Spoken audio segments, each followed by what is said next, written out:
Olhamos agora para este, que é um dos temas que marcam o arranque desta semana, com Bernardo Trindade, empresário e comentador do ETV. Bernardo, mais uma vez, muito bem-vindo. Olhamos então para estas metas ambiciosas de Paulo Macedo. Será que esta meta é atingível? 350 milhões de euros, uma redução de 350 milhões de euros com medicamentos. E que impacto é que terá? Esta é uma questão interessante e é uma questão que, enfim, nos faz pensar um pouco na avaliação daquilo que têm sido os últimos meses deste governo. Aquilo que nós podemos concluir neste momento é que o governo foi efetivamente forte com os fracos.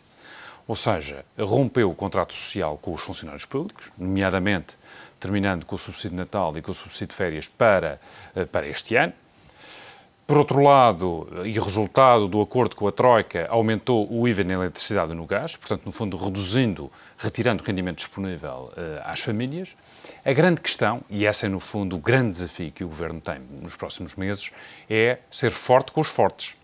Ou seja, já a semana passada tratámos aqui da questão das parcerias público-privadas, onde, objetivamente, concluímos que o Governo, no fundo, tem que ter força política para rever todos os contratos neste momento que existem e estas parcerias que resultam, efetivamente, em níveis de rendimento fortes relativamente aos concessionários, sendo que a despesa pública resultado desta intervenção reflete enormes prejuízos para os contribuintes. E é importante que neste domínio da saúde, nomeadamente nesta negociação com a Apifarma, de facto resultem medidas que baixem efetivamente os preços dos medicamentos, mas, por outro lado, não ponham em causa a qualidade do serviço prestado aos utentes. E, nesse particular, penso que o trabalho que o governo anterior fez, lançado pela ministra Ana Jorge, relativamente à redução da despesa... Tem surtido efeito o trabalho surtiu efeito e foi, de facto, um trabalho importantíssimo. É importante que ele prossiga. Há metas claras e fortemente ambiciosas já desencadeadas pelo Ministério da Saúde, nomeadamente triplicando uma meta que estava inicialmente prevista. O que é importante, sobretudo, que haja, no fundo, é uma redução da despesa com a manutenção dos serviços prestados. E, nesse particular, é importante que situações como aquela que hoje vimos noticiada não voltem a acontecer, nomeadamente casos em que determinados hospitais estão a emprestar com pressas para garantir as cirurgias. Ou seja, é importante, no fundo, que, quer ao nível dos diversos serviços que o Estado tem que prestar no domínio do hospitalar, possam, no fundo, garantir que as despesas via orçamental possam, no fundo, ser reduzidas, mas, por outro lado, a qualidade do serviço prestado não seja posta em causa. O setor da saúde tem sido um dos setores mais atingido pela austeridade. Será que vai ser possível manter a qualidade dos serviços? Esse é, de alguma forma,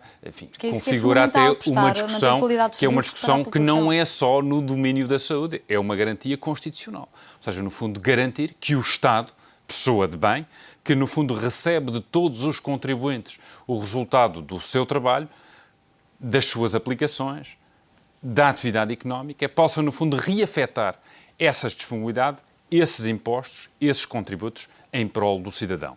E essa é, sobretudo, uma questão que, sendo o governo mais ou menos liberal, deve estar sempre presente na agenda, na ordem do dia, para que, digamos, este contrato que existe entre os cidadãos, entre as empresas, com o Estado, possa, no fundo, resultar em vantagens efetivas, não só no cumprimento das nossas obrigações, mas, sobretudo, também pensando, no fundo, que este país é por cidadãos e empresas que querem, no fundo, que a intervenção do Estado se faça em domínios essenciais e onde a saúde é, objetivamente, um deles.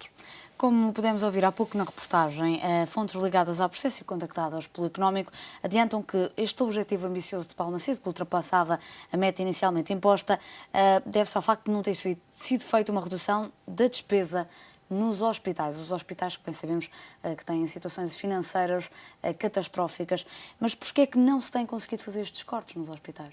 Ou seja, sobretudo por uma razão muito simples, porque muitas vezes é preciso compatibilizar aquilo que é, digamos, a prestação de um serviço médico, quer ao nível hospitalar, quer ao nível do ambulatório, com a componente estritamente financeira.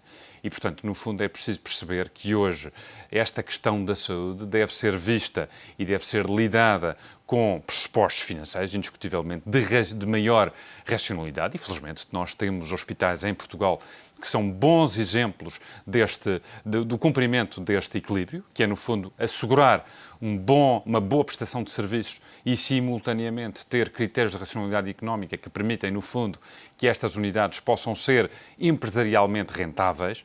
E esse é um desafio que é permanente. Ou seja, esta relação que foi anteriormente iniciada com a Apifarma, nomeadamente para garantir uma redução do preço dos medicamentos, porque temos hoje casos em Portugal, Ana Isabel, infelizmente muito preocupantes.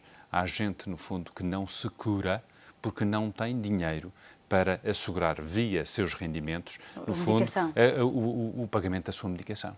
E hoje, muitas vezes, e isso provavelmente cada um de nós tem ouvido isto da comunidade médica, ou seja, já não é só o facto do doente não vir ao hospital ou ao consultório, é sobretudo ele não poder seguir a prescrição porque não tem dinheiro para pagar os seus medicamentos. Ora, esta intervenção, este relacionamento que o Estado, via Ministério da Saúde, deve ter com os laboratórios, designadamente com a Apifarma, que é, no fundo, quem representa todo este compósito de laboratórios, possa, no fundo, resultar, em primeiro lugar, num abaixamento do preço da medicação, mas, sobretudo, também a manutenção de uma determinada qualidade. Vão ser pacíficas estas negociações entre o Estado e a Apifarma? Serão sempre difíceis por uma razão muito simples, porque estamos a falar de interesses que são interesses divergentes. Agora, se pensarmos um bocadinho para além deste relacionamento e pensarmos um bocadinho na sustentabilidade a prazo porque estamos a falar, no fundo, também, os laboratórios querem permanecer, muitos deles em Portugal, com a criação de riqueza, pagamento de impostos, com a manutenção de emprego,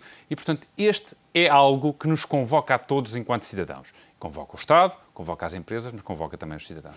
Antes de terminarmos este olhar pela saúde, que avaliação é que faz de Paulo Macedo à frente deste Ministério da Saúde? Eu acho que o Ministro Paulo Macedo tinha, anteriormente, digamos, um legado que era um legado importante do ponto de vista de consolidação das finanças públicas. Foi Diretor-Geral dos Impostos e, a esse respeito, tornou a máquina fiscal hoje quase mais eficaz que as próprias empresas. Aliás, hoje, se perguntarmos a qualquer micro ou pequeno empresário, todos eles se queixam um pouco da capacidade, em alguns casos coerciva, no fundo, de cobrança da máquina fiscal. Ela é hoje mais efetiva do que as próprias empresas em cobrarem os seus créditos, levantando aqui problemas do ponto de vista da sustentabilidade financeira das próprias empresas. A questão da saúde é uma nova área que não só integra estes princípios de racionalidade económica, mas também que é um pouco, no fundo, da prestação de um serviço que constitucionalmente é garantido ao cidadão e esse aspecto é, digamos, uma tarefa que imagino mais aliciante, mas é também mais difícil.